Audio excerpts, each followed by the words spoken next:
Good morning, everyone. We are about to start the seminar.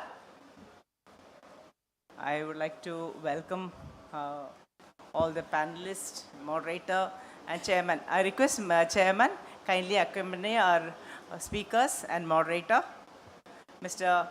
APM Mohammed Anish, Mr. Shamindra Basu, and Mr. Anish.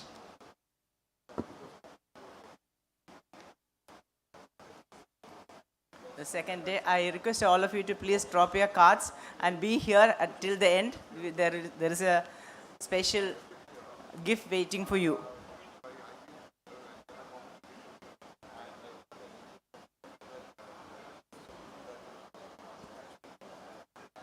Mr. Anish? Okay, fine. So can we start? So, kindly be seated. Seminar is about to start. Now I invite the chairman of seminar committee, Mr. Riaz Ahmed, for the welcome address.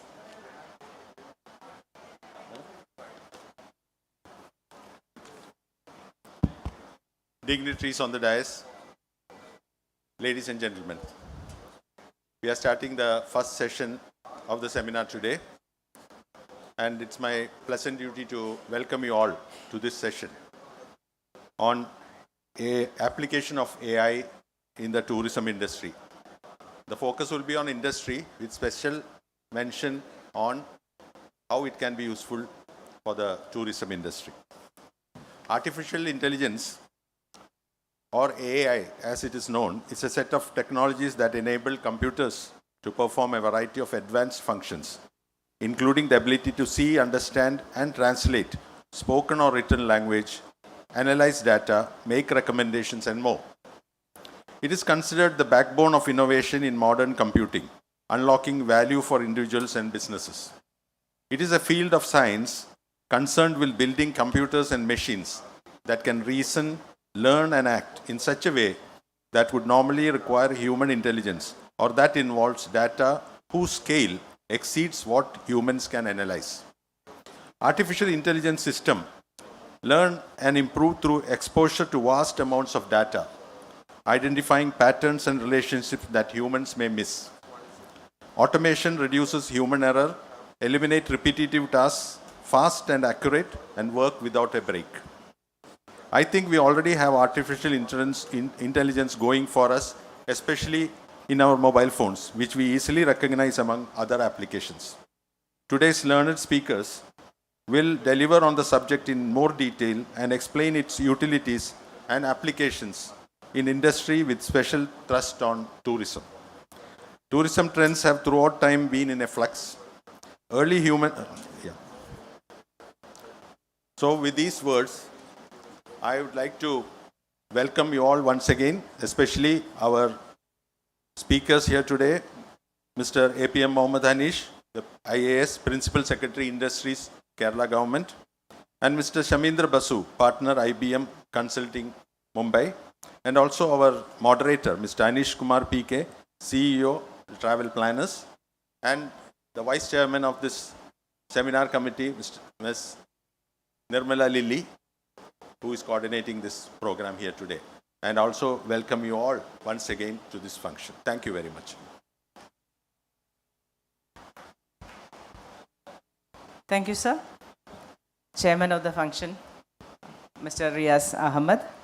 As panelists, Mr. APM Mohammed Anish, Mr. Shamindra Basu, and our moderator, Mr. Anish.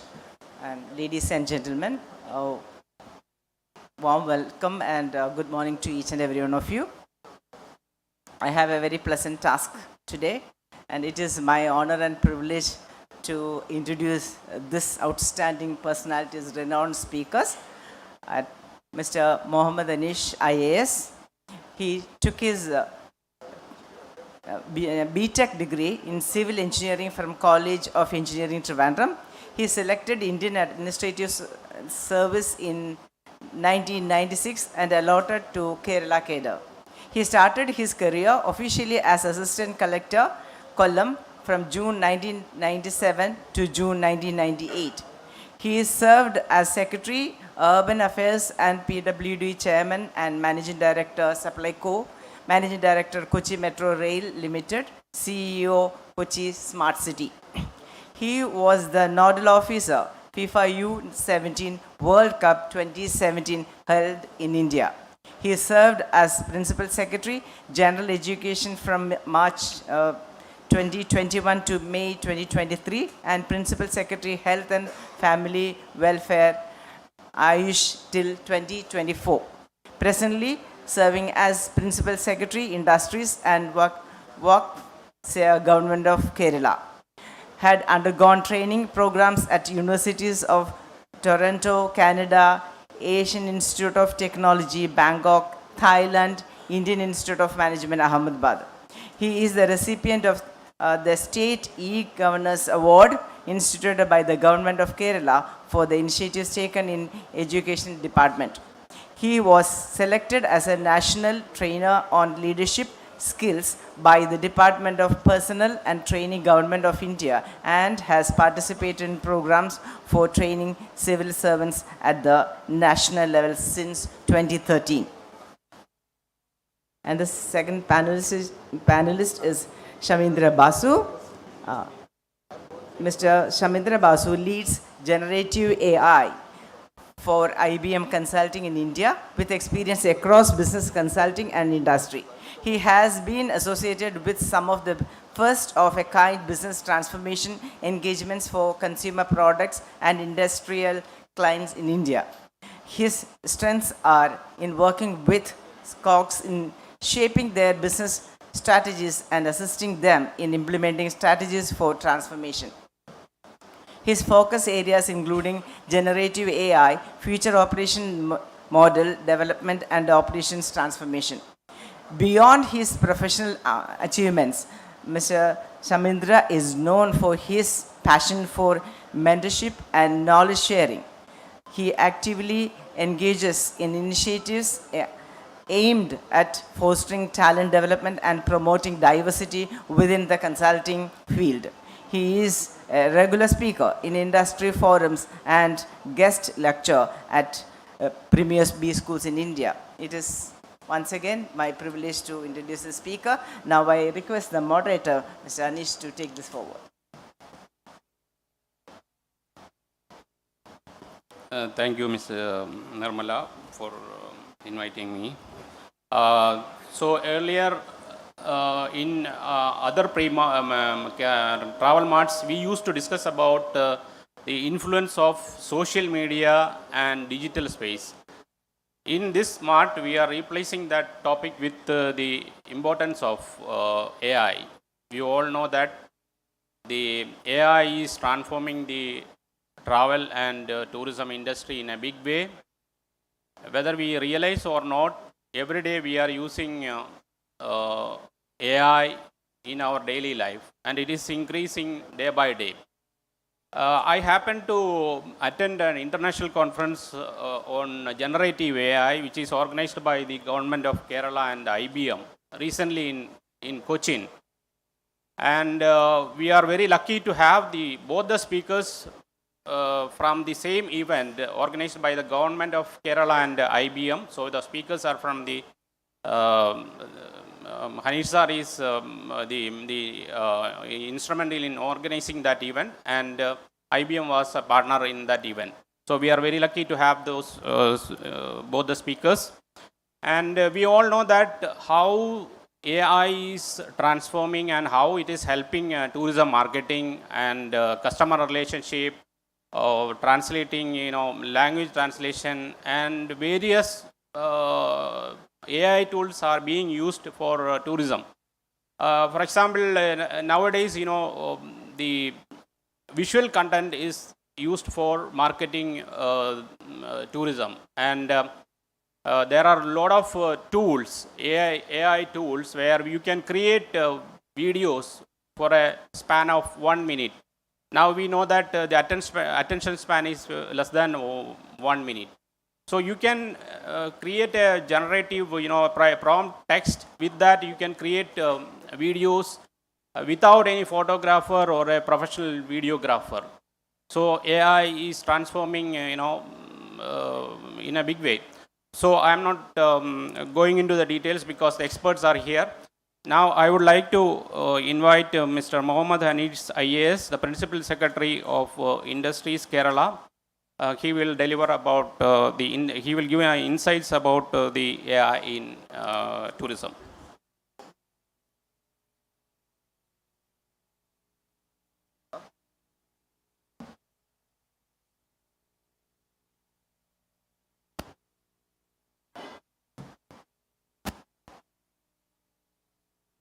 At the outset, I just wanted to state that years roll by, persons certainly continue to be very much dedicated to their spheres of activity.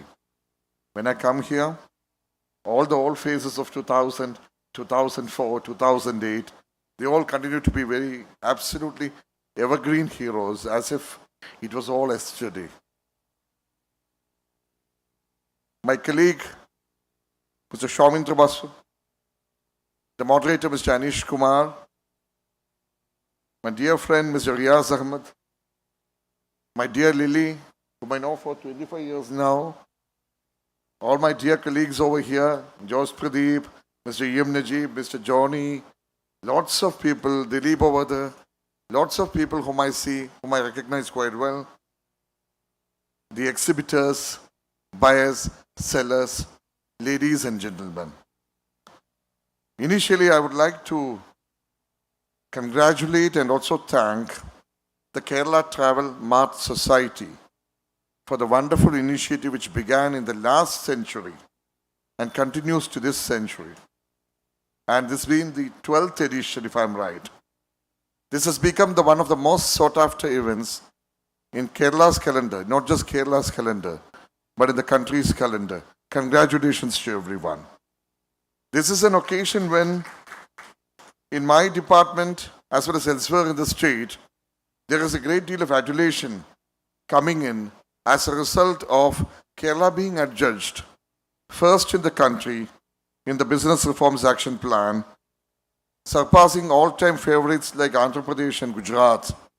So that was announced on September 5th, and we had coming to the top achiever status in 9 reform categories out of 30, which is the highest for any state in the country. So we intend to take it forward. Yesterday, that heady endorsement came in the form of the ease with which businesses had begun and businesses flourish in the state, which came in from Padma Bhushan Dr. Krishna Ella, the Managing Director of the Bharat Biotech, and popularly known as the man behind Covaxin. So that was one good thing which had happened. And the second one was, among the 12 industrial cities in the country, Palakkad has been selected as one among the 12 industrial cities in the country, which will have a 50-50 equity contribution for Government of India and Government of Kerala, something like 6,000 crore rupees to be invested.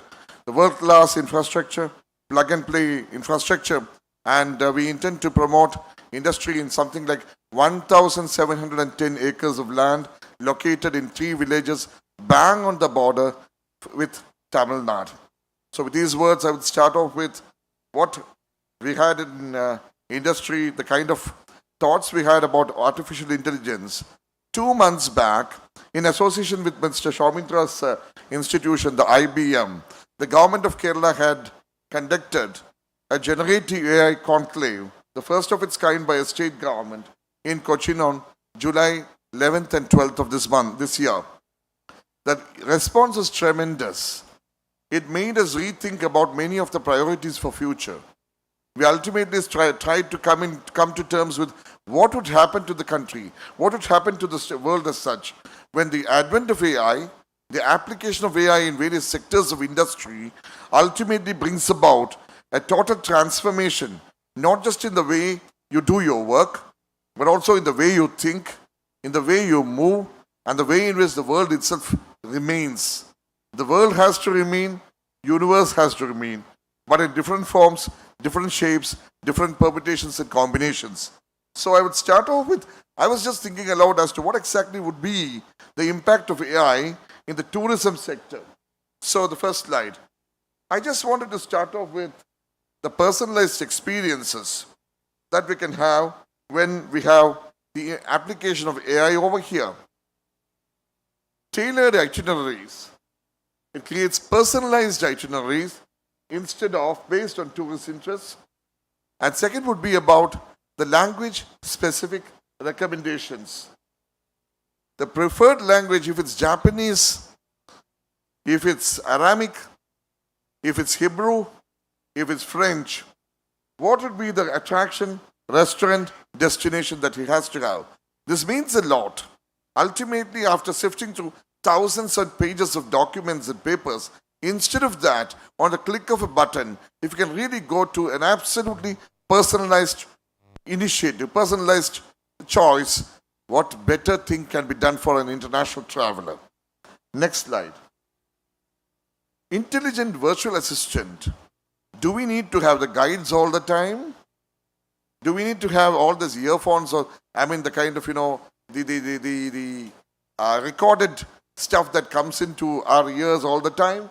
Instead of that, we can have the virtual assistants, the local language support, the chatbots and the video voice assistants that interact with the tourists in Malayalam, providing assistance, and also recommends what is authentic, what is not. The cultural experience, the culinary experience, the local cuisine, the heritage tours, and so on and so forth. So remember, those who try to masquerade will definitely be chucked out of the market.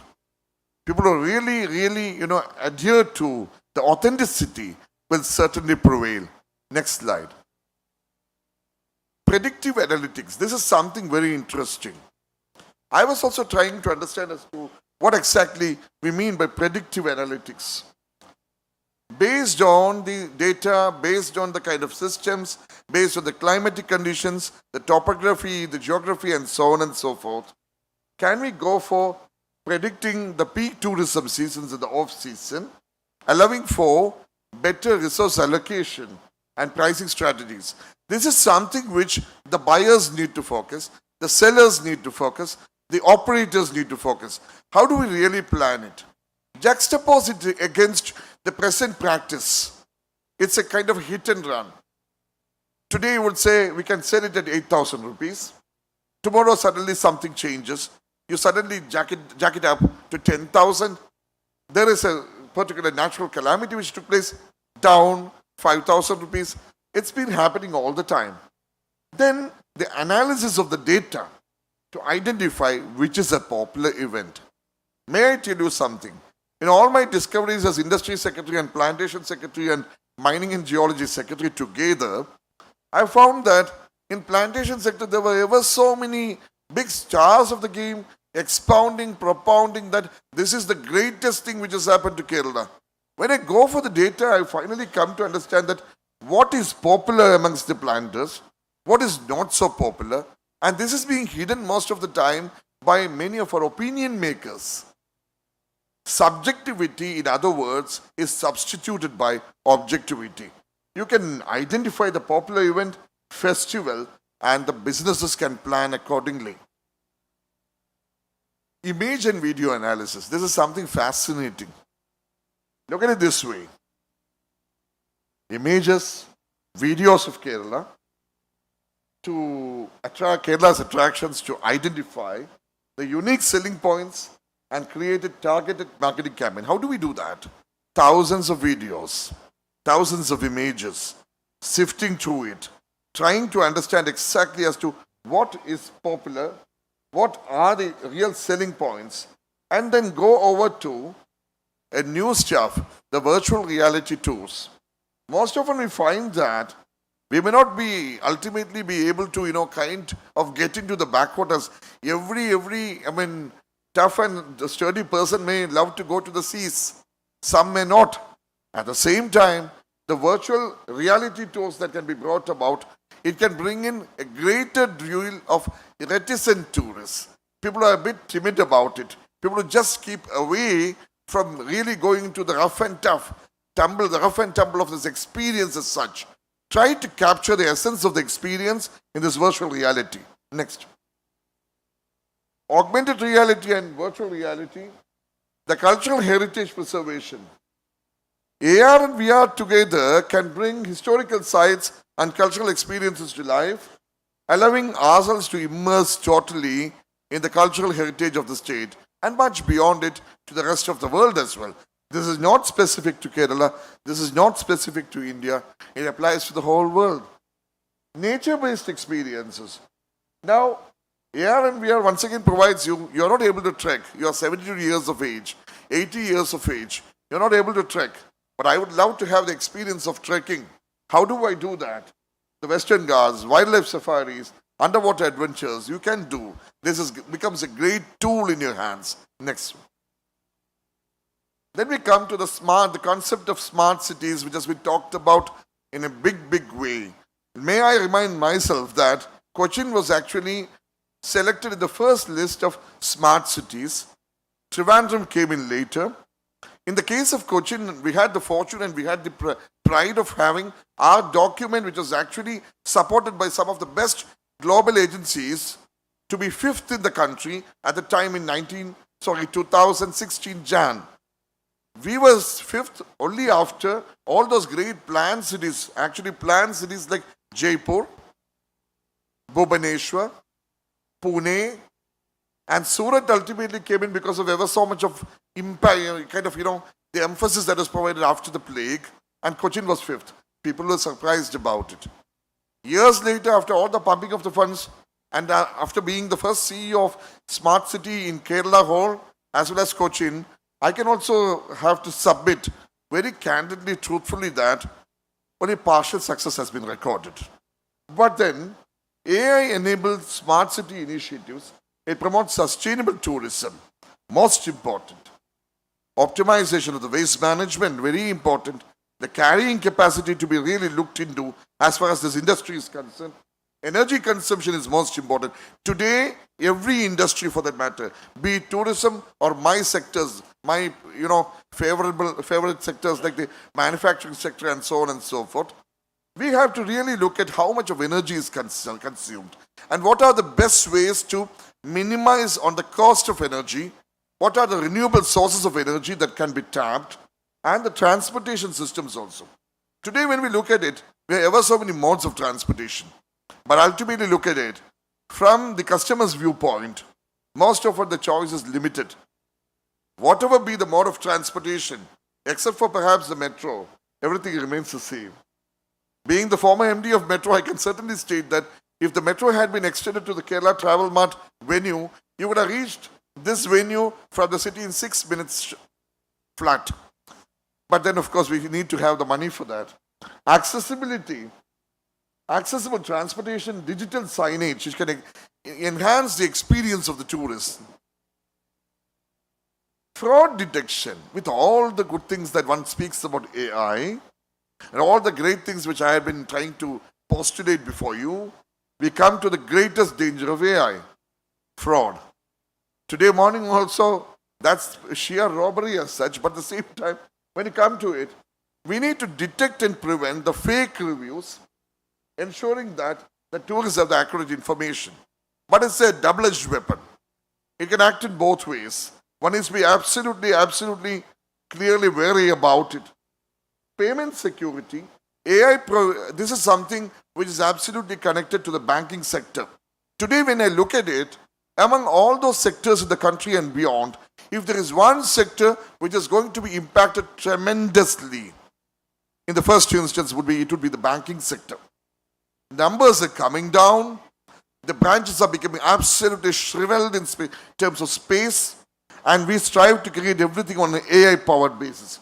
But then we can have the fraud detection systems that can protect the tourists from financial scams and ensure secure payment transactions.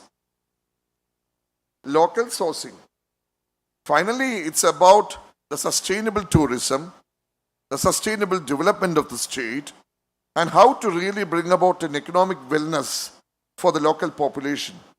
When everyone speaks about Kumaragam, the first term that comes to our attention would be that about responsible tourism and the interact with the local population, which really helped in transforming Kumaragam from being an inhospitable terrain to being something that everybody loves. The locals love the tourists The tourists love the locals. That's how it has come to.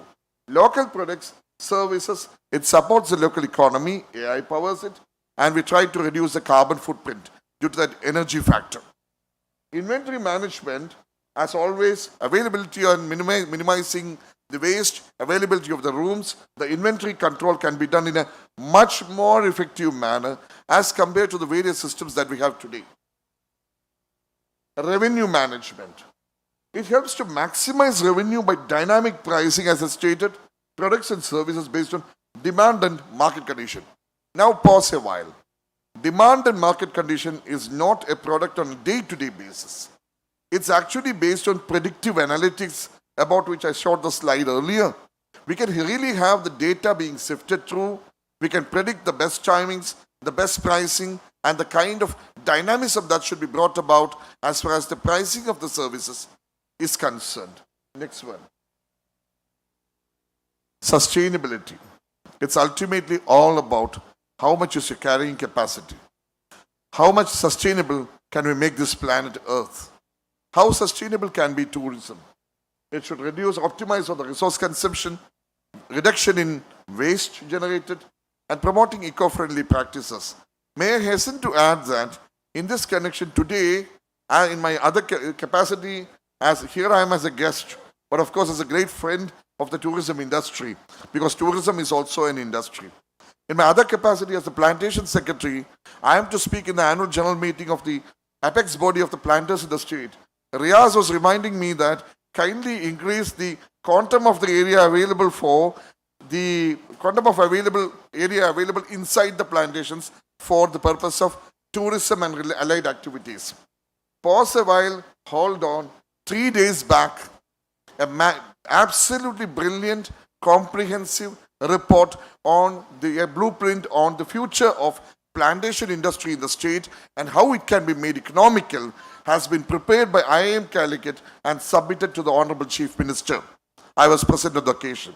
Today when I go over there to my planter friends just situated 2 kilometers away from here in another hotel, I will be certainly assuring them that your wishes have definitely been addressed to by Mr. Riaz and company in the morning. And I will try to address it as much as possible within the confines of laws and statutes. We'll try to root the next one. So finally we come to all the lovely, visages, the images that really have portrayed and created an extraordinary, astonishing value for the state as God's own country.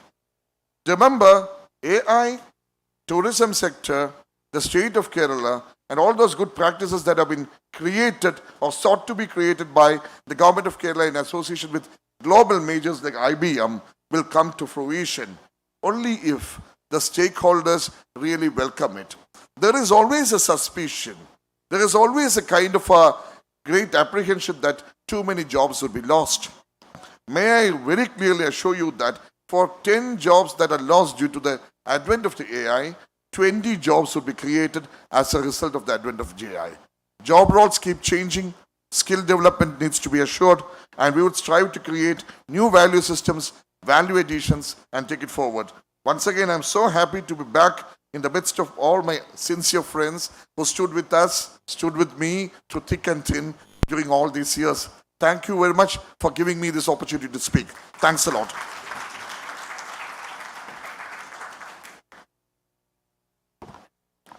Thank you very much, sir. Mohammad Ghani sir was giving, he was very specific about the application of AI in tourism industry, how to optimize customer service through chatbots and virtual assistants, data analysis. He talks about predictive analytics and how we can forecast a tourism season using AI. Dynamic pricing based on demand and competition, virtual reality and augmented reality. So smart cities and smart tourism destinations using AI, how we can build right infrastructure and how to manage the smart tourism destinations. So since he wanted to leave early, we can take a few questions, and I am giving the phone.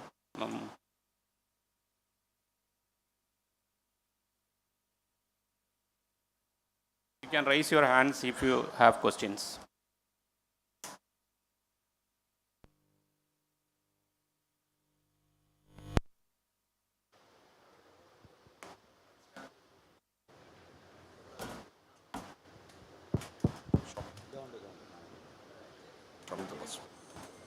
Yes, Ms. Nara. Thank you for all the interesting foresights. As you know, the tourism, one of the challenge in the coming years is the unpredictability of various calamities. One is the various types of pandemic endemics that happen in different parts of the Kerala. Second is the natural calamities. I think enough data exists with various agencies of the government which can be collected, and using AI we must be able to predict Precisely. that in a particular place this particular pandemic can happen, and or in a particular place this particular natural calamity can happen. So the government should take immediate steps to make sure that all these agencies are coordinated and all the data should be collected, and we should develop the software for using AI to predict this. That will be the greatest benefit to the tourism industry. Precisely. Now, may I state something very candidly?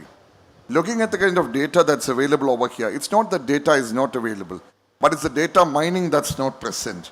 And ultimately about the collation, the kind of coordination, and the succinct essence that should come out from the mass of data. That's where AI is required.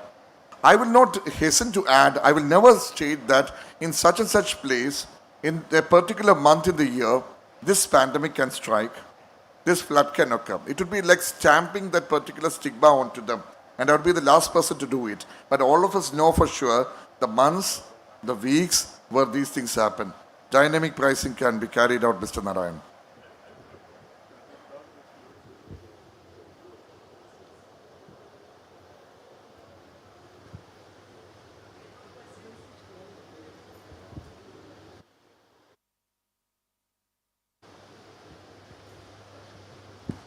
Sir, you said AI won't be a threat to travel, but can I ask on the other side, will the high-end travelers use the AI for AR and VR, and maybe enjoy their holiday when the technology develop in a 200 square feet room at his residence, so that we are on a threat? I'll tell you something. Today we have videos, we have televisions, we have channels all the time.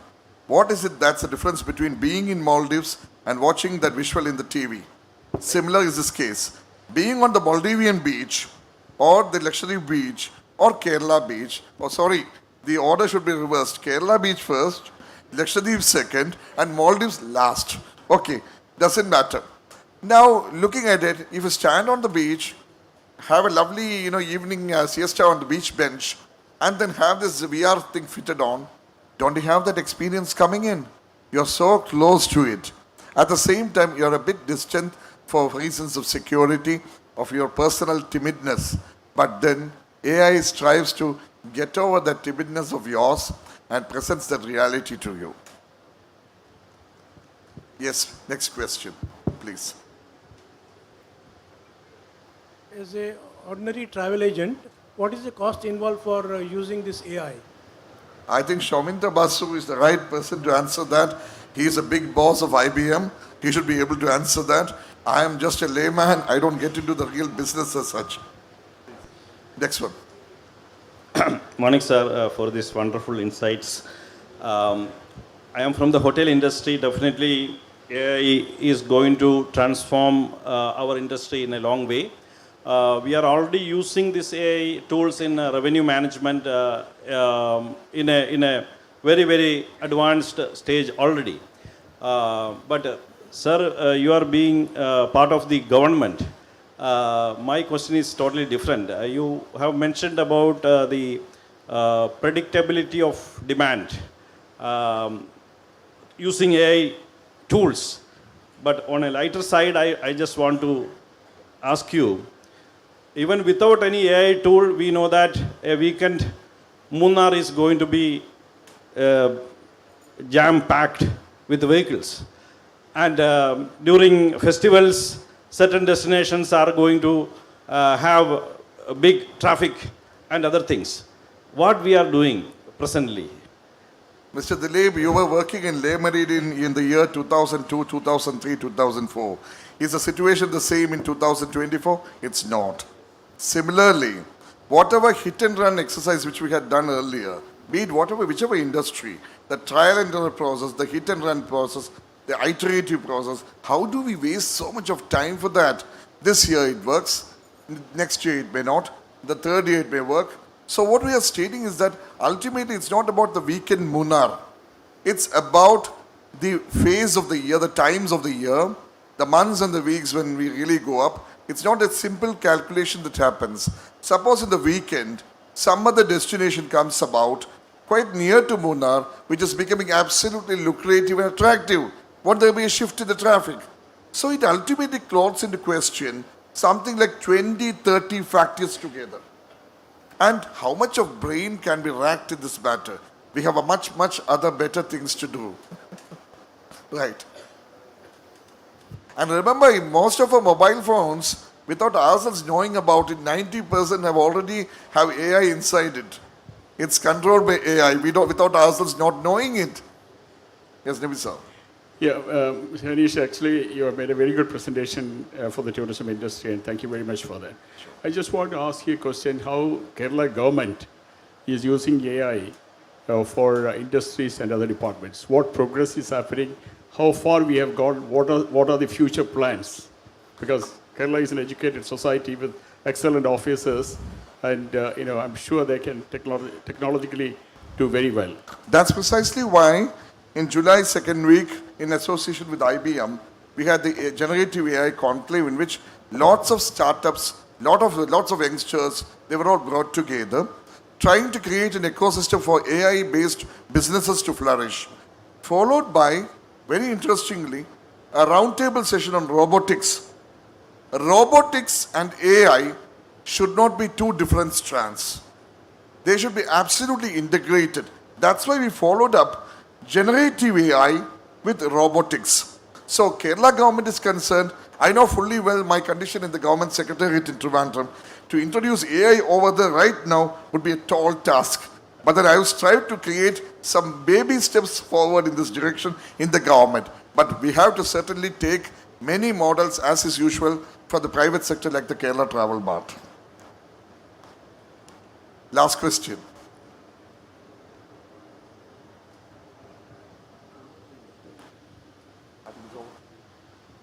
All right. Thank you very much.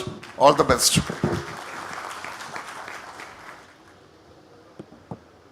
Thank you very much, sir. So our next speaker is Mr. Shamindra Basu. He is an expert on artificial intelligence. He is from the IBM Consulting. So over to Mr. Shamindra Basu.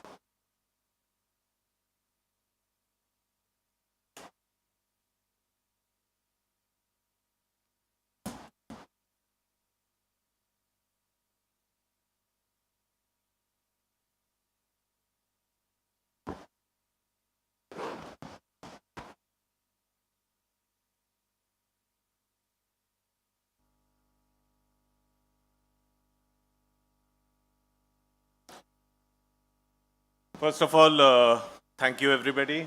Thank you, Honorable Principal Secretary and the leadership team here for inviting me for this.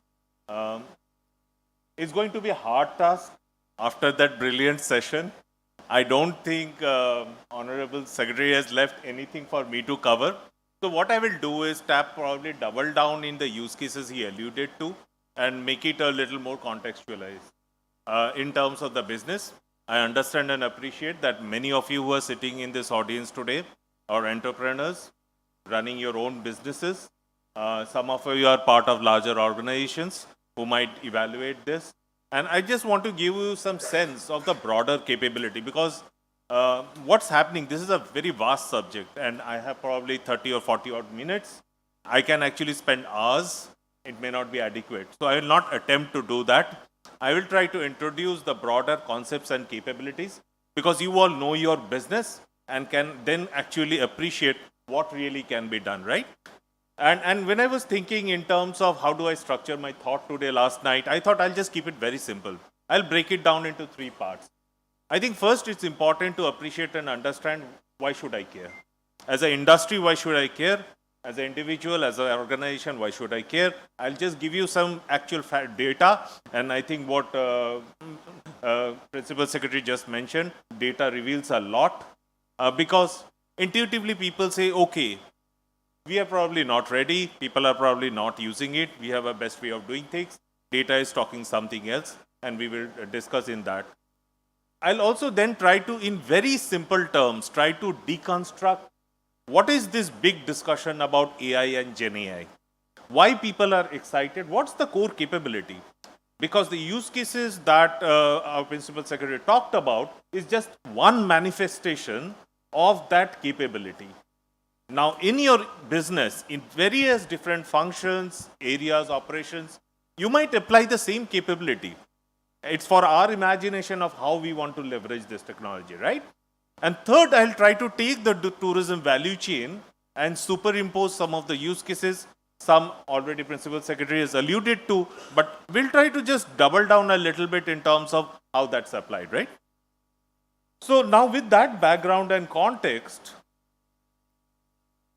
and this is something yesterday evening when I was trying to create this deck, I thought I'll just put this query in one of the generative AI tools. And I will not hazard my guess how accurate this finding was, because we have industry veterans here and they might say this is not the best itinerary for you.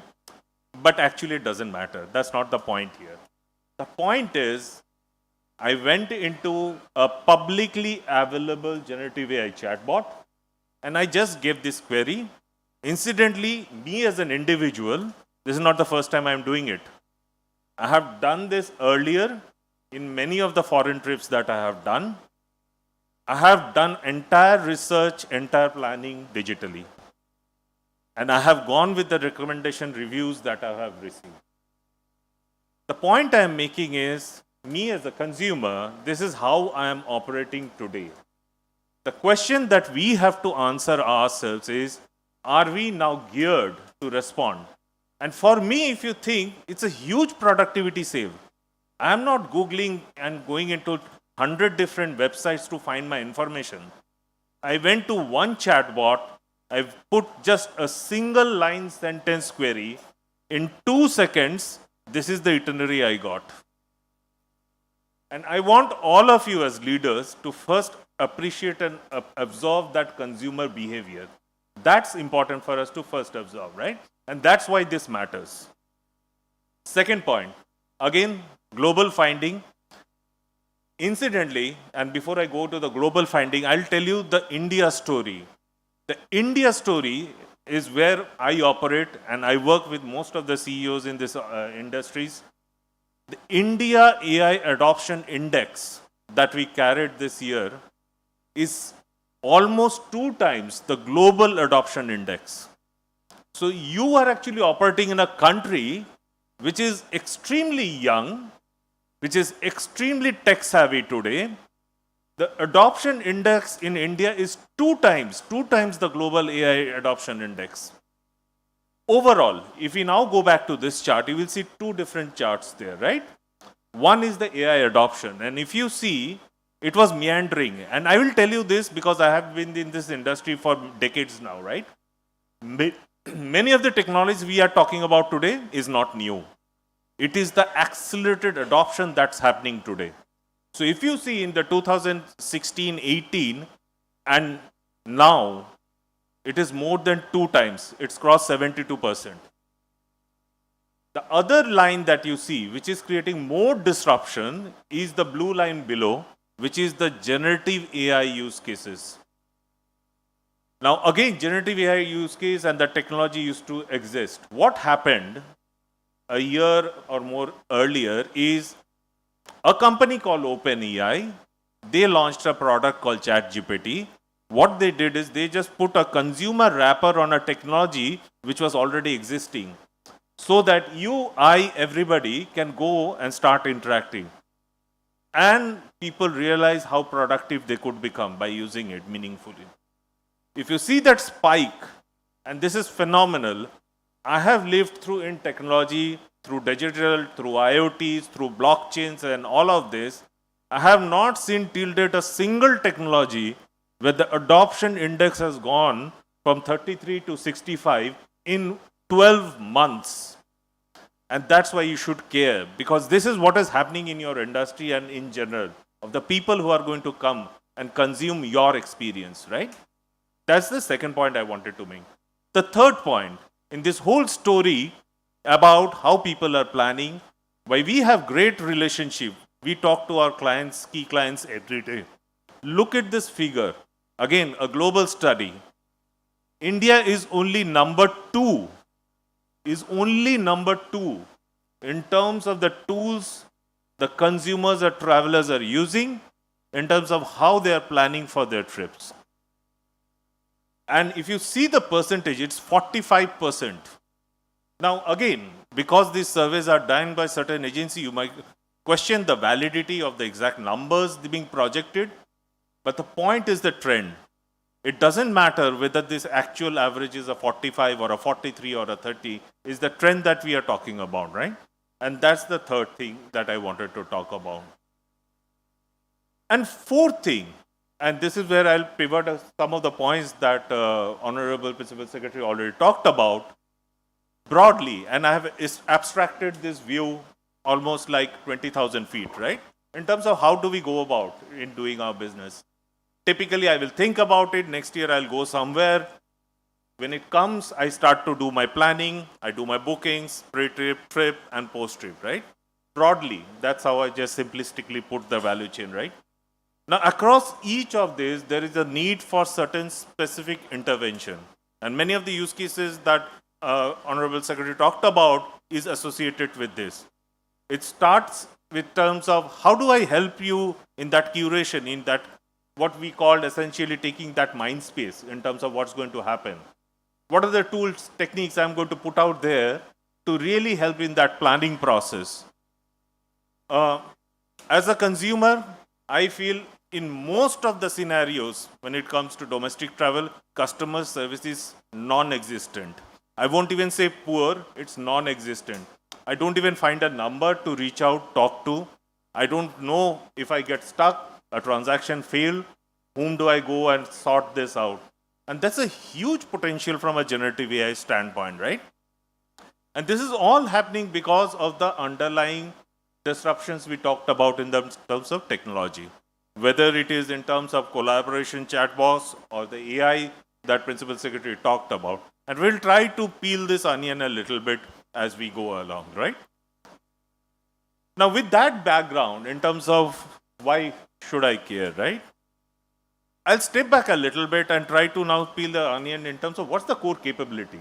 And we will then map it back to our industry, but just to broadly understand what's happening, right?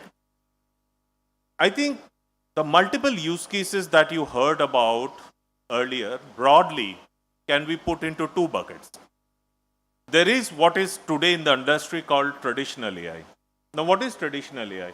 I think we talked about essentially this entire predictive analytics. We can predict volumes. There is a purpose for which we are predicting for, right? I want to predict how much footfalls I am going to have. I'm trying to predict what's the resources I will need for managing my operations, and so on and so forth. There is a very specific intent, so which means I want to predict something specific, and I'm putting certain data that is to really define that, and modeling a very unique model to get that outcome. That's the realm of traditional AI. Historically, traditional AIs have been little difficult to maintain and keep running because as business changes, and business changes very fast, which means you have to keep updating this data. You have to keep retraining your models. None of the AI models, if somebody is telling you, you build one, put once and you forget, they are blatantly lying to you. There is no AI model that can just stay there because your data is changing, your business is changing, the models need to be keep retraining, right? And that's a big shift that has happened with generative AI. What is generative AI? And I'm just putting the broad capabilities here. In generative AI, these are foundational models that come pre-trained, which means there are general purpose. They are not specific for any purpose. They are general purpose models which come pre-trained. And if some of you are curious and reading, you will keep hearing about all these big models from Llama, from IBM, from Google, everybody, right? 20 billion model, $8 billion. Now we have actually crossed billion. We are now in trillions now. 300 trillion model, etc., right? So these are pre-trained models, which are general purpose models, which means your need to build a model from scratch is eliminated. The question is, how do you repurpose this pre-built model for the very specific business use case that you want to do? Definitely after grounding with your kind of data, very broadly speaking, right? Now, these foundation models are very different kinds. The ones that are now popular are largely large language models. Principal Secretary talked about this entire translation into multiple languages. So because of these large language models, we now have this capability, right? Fundamentally, if you take all the jazz out, what does large language models do? It can do summarization. So if you have a large contract, if you have a large website, you have news clippings, you have social media feeds, you have customer feedbacks, it's humanly impossible for people to go through all of this, read, summarize. Large language models can do it for you in matter of seconds and minutes. That's one of the biggest capability. Conversational knowledge, because it replicates natural language, which means you don't need to interact with these models in specific codes and queries. I'll give you a very simple example. One of the sales leaders once asked me, I have such a fantastic reporting team with me, but whenever I will ask that what's my spike in sales happening in this small town in Kerala and why is it happening, people actually go back and then create reports and then come to me after one day and say, sir, this is why it's happening. Today with this kind of technology, all he has to do is a personal chat bot where he just queries, can you give me the reasons in natural language, in whatever way he wants to query. Why is this town peaking on sales? What this model will fundamentally do is create a query, a code query in your database, retrieve the data, but reply back to you in again natural language and say, okay, your product this has spiked, we saw this pattern, A, B, C, whatever, right? So this interaction between human and machine is today in natural language. You don't need a coder, you don't need somebody else to interface between. That's another very big powerful. And it has multiple applications in our industry, right? Content creation is something I think Anish talked about initially in terms of the videos, the pictures, etc. Any kind of this content creation can be done. And code generation may not be very relevant here, but that's become a huge productivity boom because of that, right? So that's the foundational grounding. Now, what is happening there? And I'll try to explain what is happening with a very simple personal experience, right? So my son is 13 years, he is in class 8, and he gets an assignment on history. And he has been told to write some 3 pages on the last Mughal Sultanate of Delhi. When I recall back when we used to do this in our school days, we used to have a primary history book, and then we had 3-4 supplementary reference books. And we would diligently read through it. Unfortunately, we didn't even have Google these days.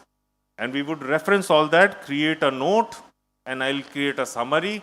And it all depended on how many books I had referenced, how good, bad those books were, etc.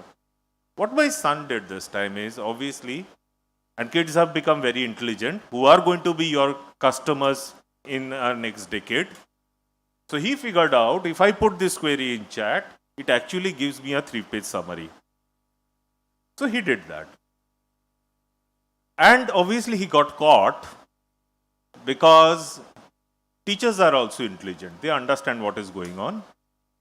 So the teacher then said, every student has to come back and give a bibliography of all the websites you have researched. And ChatGPT doesn't give that. So because my hair is becoming grey these days, obviously I slept early, and 11 o'clock he is knocking on the bedroom door. What will I do? I have this submission and I can't find the bibliography of the entire thing. So we figured out, obviously. The point I'm making here is, there are two ways to looking at this story. One way is we have actually created shortcut for something which used to be very intense. But I have a very different version of this, because you actually go through the content ultimately. All these tools are creating huge productivity boom in every function and work areas. What I call what he did is a personal assistant. And in the industry, in the last 12 months, I have probably worked on creating assistants in virtually every function that I have worked in, whether in sales, procurement, marketing. A very classic example, going back to since Anish mentioned that, on marketing, right? In marketing, creating a marketing collateral, there are two things. One, the power of one. In marketing, we have always talked of power of one, which means I want, when I send a message to you, it has to be very personalized for what you are, right? Not a generic saying that we have Kerala Travel Mart on XYZ date. We personalize saying that Mr. X, you are a hotelier with so many things.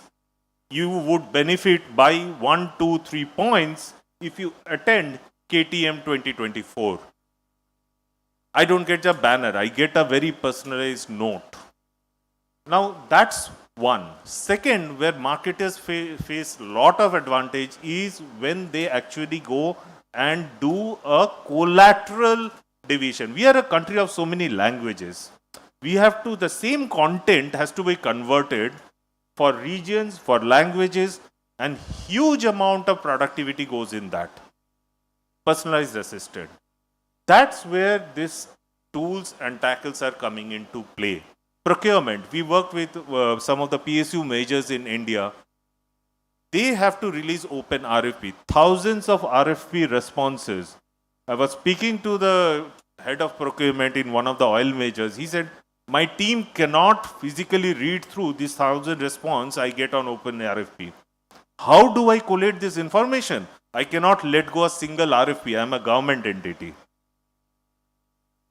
Now GenAI can actually scan through all those responses and bring it to the evaluation metrics for an executive to evaluate. A process that used to take 4 to 6 weeks can be done in hours. And that's the big story here, right? So you can offload repetitive jobs, you can do self-service, and for me, self-service is a very big pointer here, because in the services side, I do see huge opportunities on this piece. And third is the guided end-to-end tools. For example, the AR/VR example that Principal Secretary was talking about, right? Those are the broad categories in which this is happening.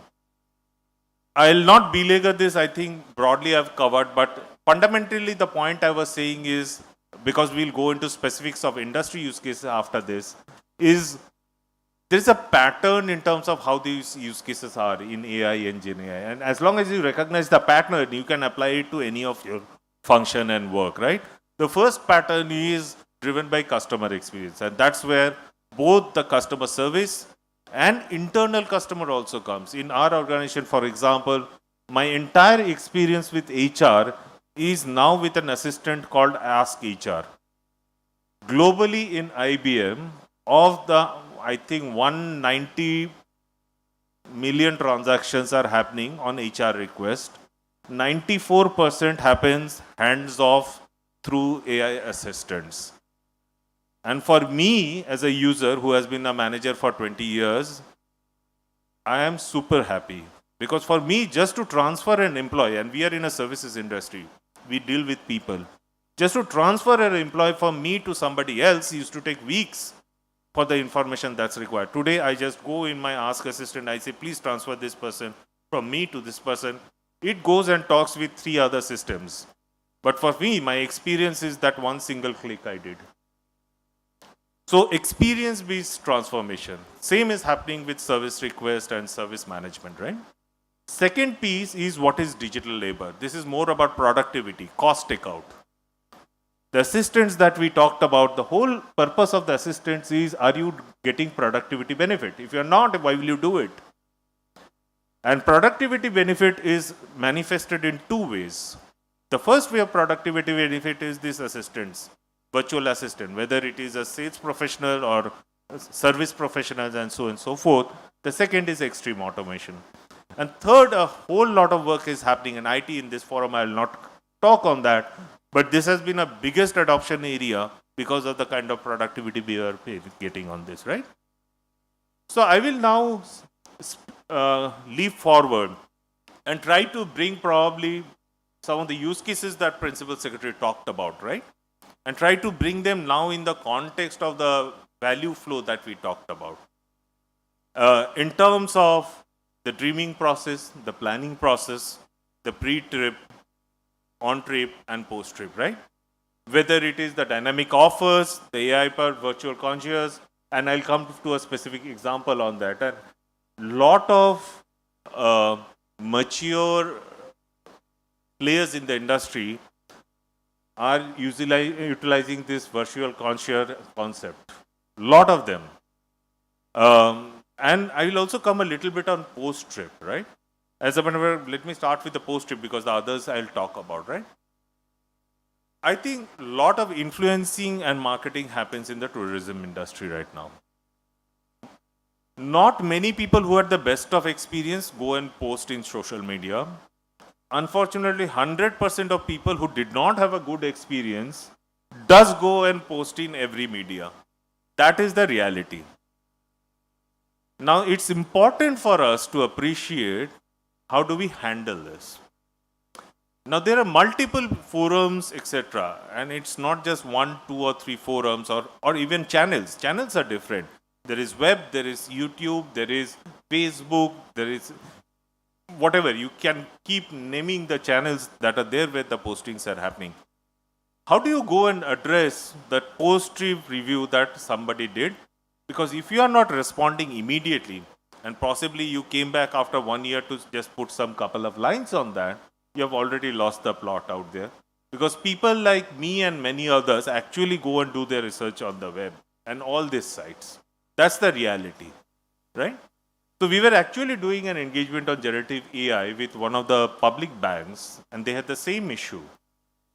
And we applied generative AI to actually go through all these messages across social media to start flagging, A, to categorize them, B, to start flagging which are the ones to be responded, and then also prompting them what's the nature of response they need to give. What used to earlier take them for months and months, and they had a large team dedicated to do this activity, and still took it because it's the sheer diversity of platform and the content and the quantity of things, right? That's one of the ways people have applied these kind of new technology. So let me come first in terms of the virtual concierge, and this is real. I'm sure many of you in the industry have already started experiencing it. This used to be earlier being done with AI. Now with generative AI, these are now become more pronounced, right? So for example, in these kind of scenarios, you have the information, who's traveling, what's the family data, what are the services that I have. And it is all about the experience I'm trying to give to my customer and clients, right? Now, if I am helping them plan for it, I have obviously the information for either a locality or a resort or the facilities of that. And if I have to really prompt based on the demographic, the persona of the person, their need versus what is the facility, what's available, the models can actually be tuned to do that. And the experience is far richer. One of the questions I heard earlier in terms of who can use, etc., I think what has happened with this AI and Gen AI is that it has democratized the level that you can offer to your clients. What I mean by that is, earlier the definition was by person. If I am a very skilled and talented person, I am able to reach a certain level of service. But in my organization, if I don't have that high caliber people, I will not be able to provide that service. Today, with this assistance and these concierge services, it has democratized that level of content and information you can give to your people, irrespective of the skilling of your personnel. That's one big thing that has happened, right? Second point, and I think it is now applicable in hotel operations, right? Whether you are planning insights into how you are going to, how you are going to manage your bottlenecks better. I think we talked about during our discussions in terms of hotel operations, inventory placements, energy management. Many of you I know in large hotels have already implemented, but there is an angle in terms of sustainable AI that Principal Secretary talked about. How do you bring those in terms of management of energy and utilities, right? That's another big area of how we are looking at AI use cases.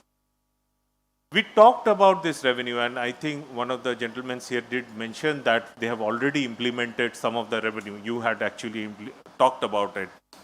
This is actually a very powerful area in terms of how to navigate, because this is how every other competition globally is also playing this out, right?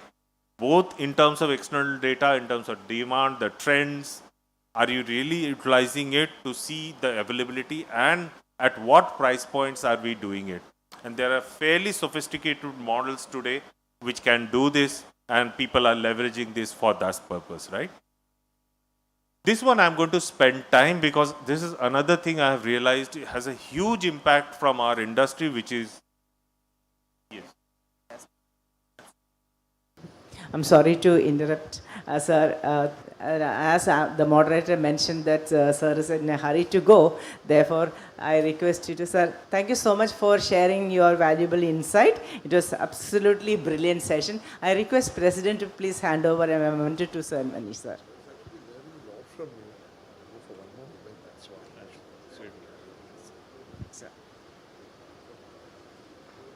Thank you, sorry.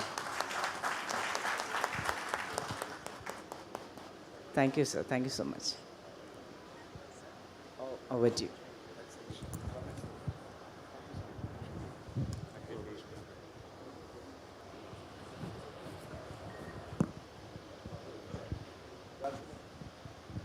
Please don't go away. There are present plus very, very pleasant surprises for you, and those who are staying back till the end will be awarded. Kindly be seated.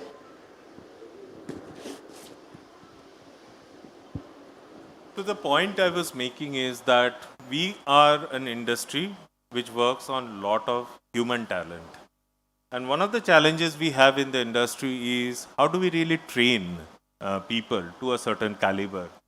There is a lot of attrition, specifically in some of the roles. If somebody new is coming, how do I really get him up to speed to that level, right? I think many of the assistants is helping, not just one part of it. Obviously, you can curate what you want to train, standardize, etc. That's one part. The second part is the period, and that's where the productivity loss happens. One person has left, somebody else has joined. 6 months takes for that person to shadow somebody else, for that productivity to come back to who was your past employee.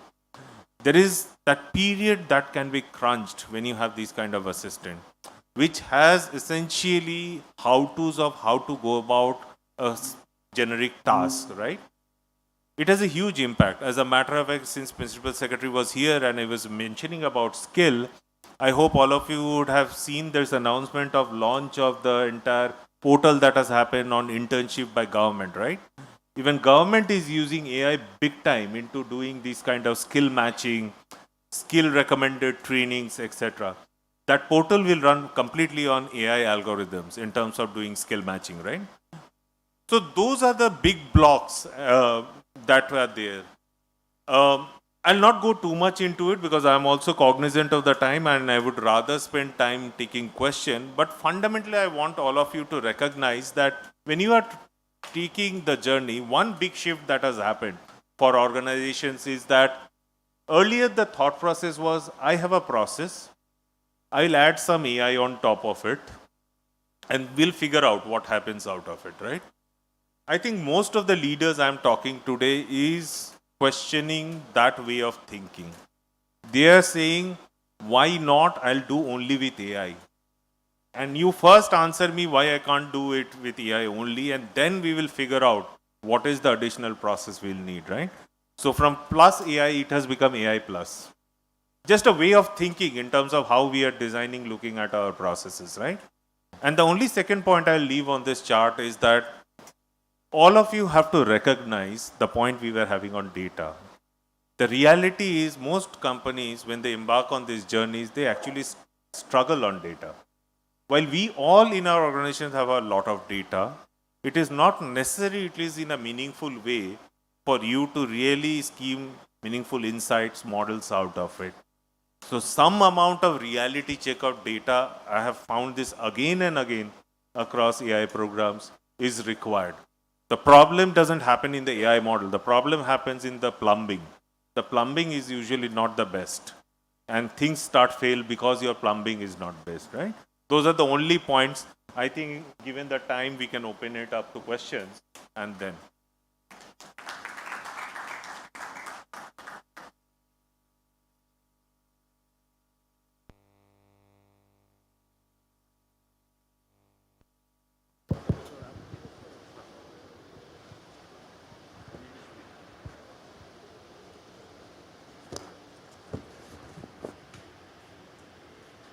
Hello. Hi. Thank you. Thank you, Mr. Basu. It was an excellent presentation. I hope maybe it's also your AI assistant assisted you to prepare this presentation. But anyway, That day is also not far away. very nice. I'm Dr. Sital Kumar. I came from Burma, Myanmar. One question that the principal secretary sir was telling that robotic and AI. So I want to listen your opinion on that, how we can integrate. Number one. Number two, you were telling about your son. It was very interesting. And based on that question is that whether there is any application or technology to catch AI, okay, this is chart GPT has done or copied from here. You know? Is there anything that somebody sending tentative itinerary which is not realistic done by AI, you know, also similarly, how we can rectify it using any app or any technologies like. And number third question is that how we can integrate our planner and website, you know, let's say for example from Burma we promote Kashmir, Ladakh, the Buddhist circuit and also Orissa. Now we are going to promote Kerala. And how, because they, Myanmar people, they speak less English. So how we can integrate this details plus into their local language in our website and all. So, and last request is to President Sir, if we can have this presentation into KTM application or somewhere available, or those are attending, send them email, would be very nice. Thank you, Mr. Basu. Okay, so you had three separate questions. The second has actually two parts of questions in it, right? First, let me answer your question on the confluence of AI, Gen AI, and robotics. Since it's easier to appreciate actual examples, let me try to give it with actual example, right? And this is not in your industry, but actually we had an example, but that's quite dated. I'll give you a different industry for you just to appreciate where the confluence is. So there are a lot of these humanoids that get created these days, right? Including Boston company who has done some of the brilliant humanoids, and I don't know, they have a canine also, right? We actually use that canine for one of our clients who is a utility provider. The problem in utility companies is it's all desolate areas. You have to do monitoring of transformer, pipelines, electric lines, etc. on a very regular basis, because failure is very high cost nationally. Just forget the company, but nationally, right? So what they did essentially took one of those Boston canine humanoids, and actually we applied AR VR on top of it. So the entire inspection process, because it has cameras, radars on that bot, right? The entire facility inspection, including going and detecting, for example, and I don't have that video right now, otherwise I would have played it for you to appreciate. It goes and sees a fault. It actually queries back within its GenAI and sees what's the recommended fix that needs to be done, and who is the person who needs to be triggered with a ticket to come and solve it, right? So that's the hard coupling. For example, we have worked with Toyota on their welding machines when they do the assembly, right? Human eye cannot detect a lot of the faults that you have in welding. You have to do it with very high level of IR kind of photographies, right? Again, doing the entire controlling through AI with the welding hand. So this has become integral in the industry, how to bring these two controllers together. That's the first question.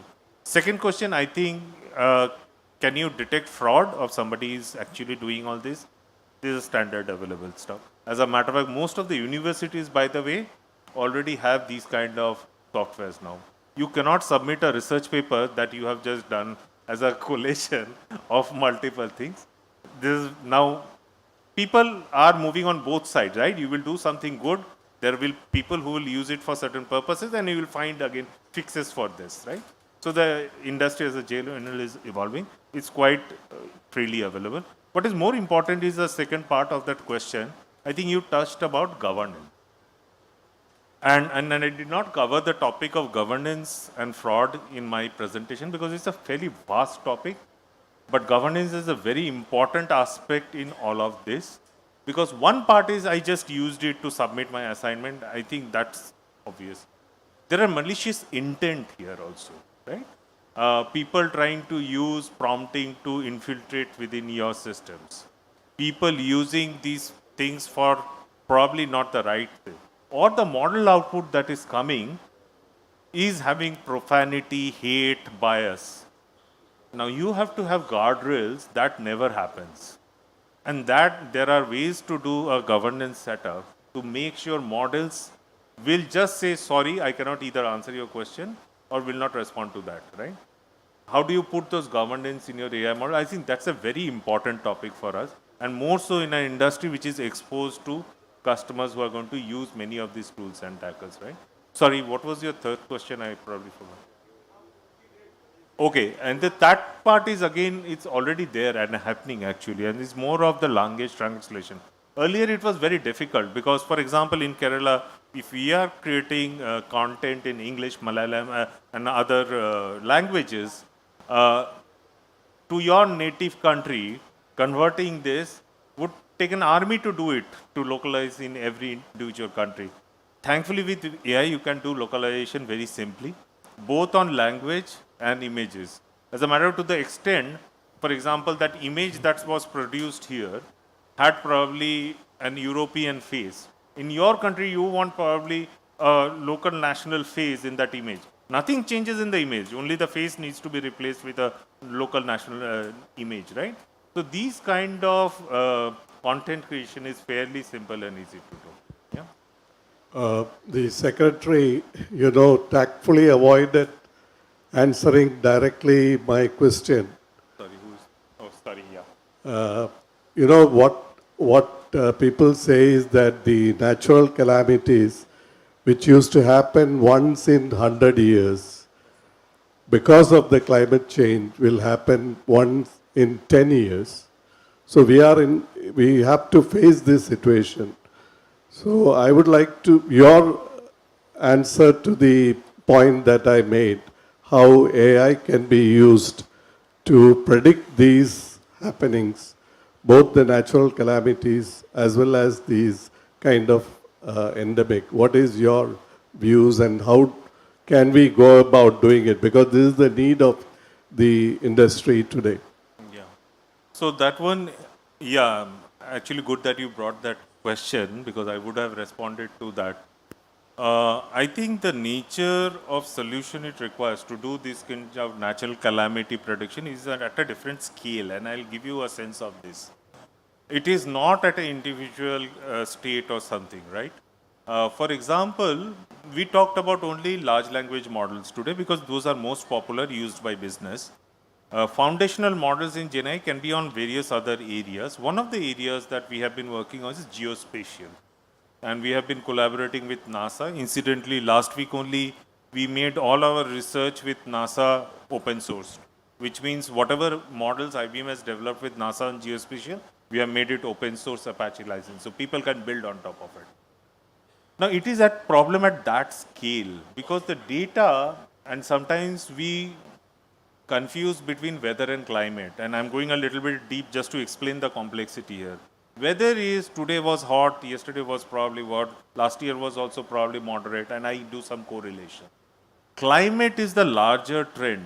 A cyclicity might come in 12 years, and what you are alluding to is that cyclicity coming down from, let's say, what used to be happening in 20 years, that is coming down. It is now, cycle is coming down to 12 years, 6 years. Now it almost seems it's every alternate day, year, some calamity is happening, right? That's a shift of climate. Now, those kind of models are very complex, require supercomputers to run. And honestly speaking, to best of my knowledge, I think our IMDb, etc., are trying to go in that direction, but it requires a really focused intervention. And then just alluding in terms of scale and what it requires to solve those kind of problems. I hope I did not step away from that question. Good afternoon. Thank you. My name is Homa Mistry. I represent a travel company, and this I'm very happy I attended this session. The reason I'm saying is I have a cousin in Germany who called me last night. He saw on LinkedIn I'm in Kerala and said, my in-laws have a piggery farm and they do farm tourism. So in January, they want to come for 10 days to Kerala for doing farm tourism. So I had that in my pocket, and today morning, the first thing I did, I went running around to see if there was anybody doing farm tourism. So this year I complete 30 years in tourism, but I have not done farm tourism. But while listening to you, and I was thinking, how will I reply to him? While listening to you on WhatsApp, there is this chat GPT, and I wrote, can you help me in curating a 10-day itinerary? And you'll be surprised in seconds, they have given me from Cochin to Munnar to Periyar, they are linking which coconut farm to go, which spice farm, then tea, then different spices, then people who can do it for you. And I have already forwarded it to him. On one hand, I was thinking I'll take a long walk and try, and because being in tourism, I don't know farm tourism. I'm also aware that he also has this and he can check it out, but at least I've been able to send it to him today. He called me last evening saying, does this suit you? If it does, I'll work on it. So I think it's phenomenal, and it's high time we as tour operators use this regularly because the clients are going to use it. So thank you very much for bringing it to our notice. I'll just put one caveat on that. If you are sharing with somebody, right? It's okay to research yourself. You have to be a little careful when you're doing this, because the public models in which we go share, right? It is actually crawling the net. There might be topics where it can be biased. There is a difference between the models that are used by enterprises versus the chat GPT and others we all use in our local. We just go and search something, right? The responses here is not like Google. Google is instantaneous. It's a search engine. Google searches a lot of websites and it gives you the links, right? Here the models are trained on data. And the training of data happens, a lot of it happens because why it was able to give you this information is because it has crawled the net, it got some information somewhere, it has synthesized and kept it in a vector database. When somebody had queried about it, it synthesized that information and gave it to you. That's how it works. You can have a lot of biased information in the net. You can have a lot of wrong information in the net. So if you are using public models, all of us should be a little careful of vetting. What I usually do is, instead of using it, and all of you would be using, and this is just general suggestion till we go to a system level, right? For example, Copilot is there in your Microsoft Edge. Typically, Copilot will give you the reference links from which it has summarized this data. So it will give you the summary. It will also give you the 10 links from where it has brought the data. Just a word of caution that validate those websites. If you are sharing with somebody professionally or otherwise, yeah? Thank you.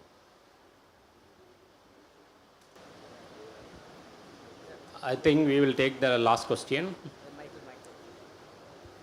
Today, the government, the argument from the tourism industry is that generation of employment, the tourism industry generates the highest employment per investment.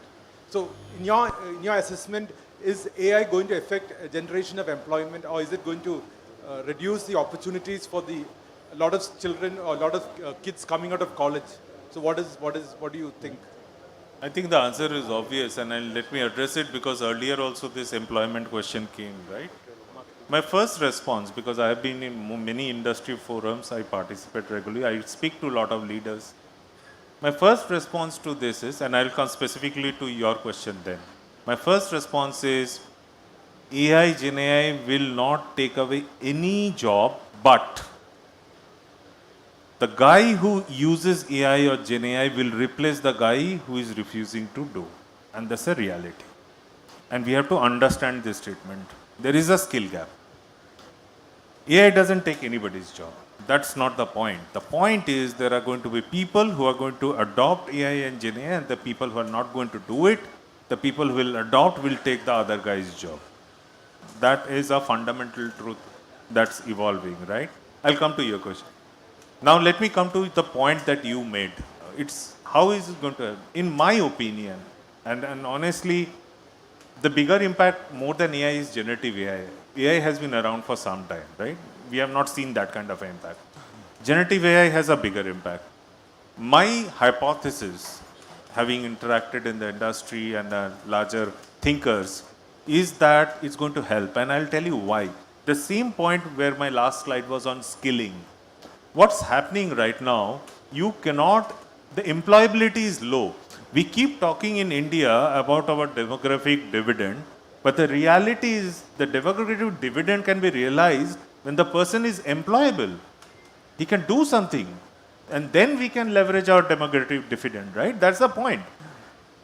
What Gen AI is doing is, it is lowering the threshold for that skill. Which means I as an individual to do my job also has an AI assistant. So I do not necessarily need to be the most skilled person to do a job. I have, so if I am Shavindra Basu, and this is by the way already happening in consulting, we have 3 lakh employees, everybody has an assistant. So for us in consulting, if I am Shavindra Basu, I have an alter ego, shavindrabasu.ai, who is a consultant, who is actually doing a lot of things for me, right? So everybody has an assistant, personalized assistant. So the threshold of that person getting a job is going to come back down. Now there's the other side of the story on meritocracy will come up at some point. Because people will say, I did so well, now you have created a system which is actually democratizing this job. That's a separate discussion. But to your question, this will help to get employability easier if we really adopt it. Sorry, I know we have run out of time.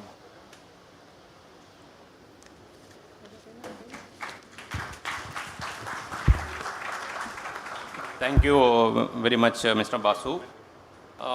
You can see some tools, AI tools. If you want to take a picture of this presentation, because most of the tools you can use it for video or creating image for presentation and videos and for chatbots.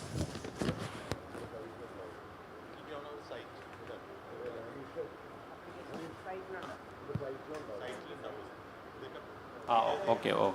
And next slide.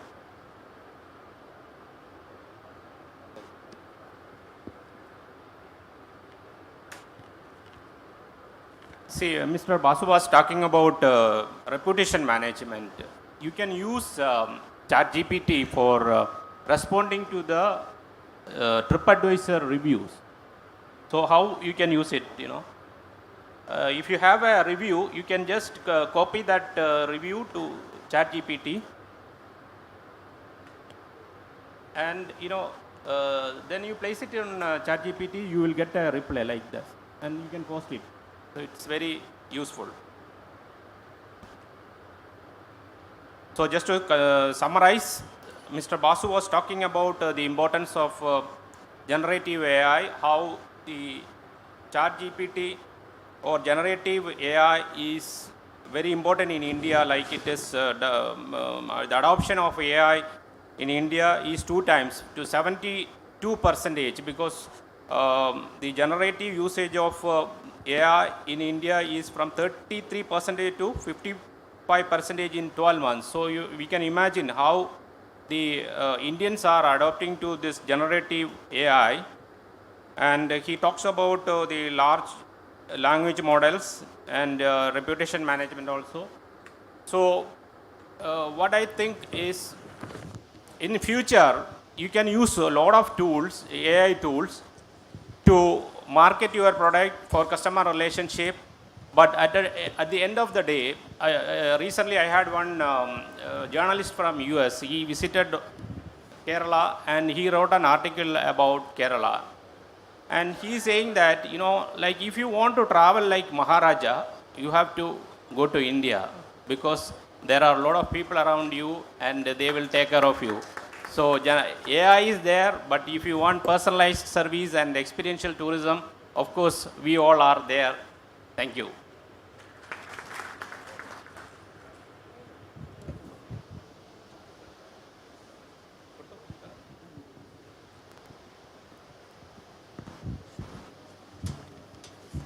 Thank you, Mr. Anish. It was indeed a very interesting, informative, thought-provoking session. I'm sure all of you definitely must have enjoyed. Very enriching, very insightful session. And thank you so much for your wonderful audience. Without your participation, it would not have been successful at all.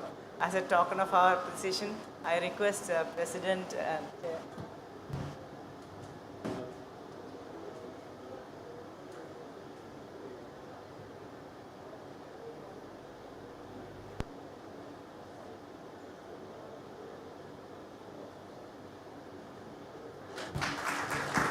President and Chairman to hand over a memento, please.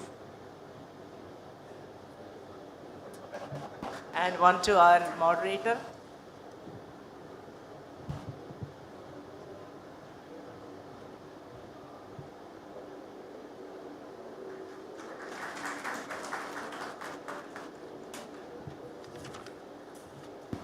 Thank you very much. And now, the lucky dip.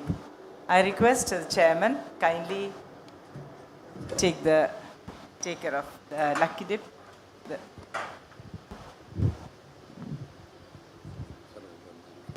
He doesn't read it. No. Kindly announce the names. Michael Dominic, CGH. Oh, wow. Gets a prize. Okay. His a one-night stay, 1 night and 2 day stay at the Holiday Inn Hotel. Please come forward.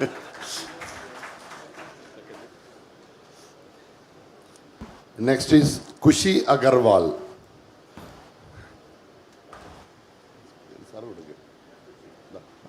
1 night and 2 day stay at Vibe Munnar. Oh, please, Michael. Huh? Please. This side.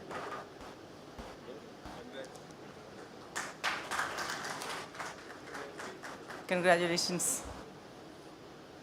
She was here yesterday.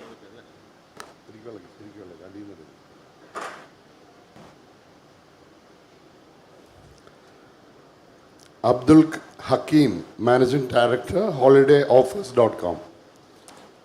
Are you here? 1 night. No. Next.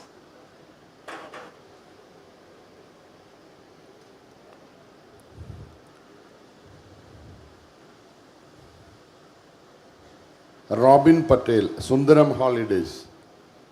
Are you here? Ahmedabad? Sorry. No. What's the price? Next one. Bhavesh Damecha, all-in-one solution. Yes, he is here. All seasons default 1 night and 2 days voucher.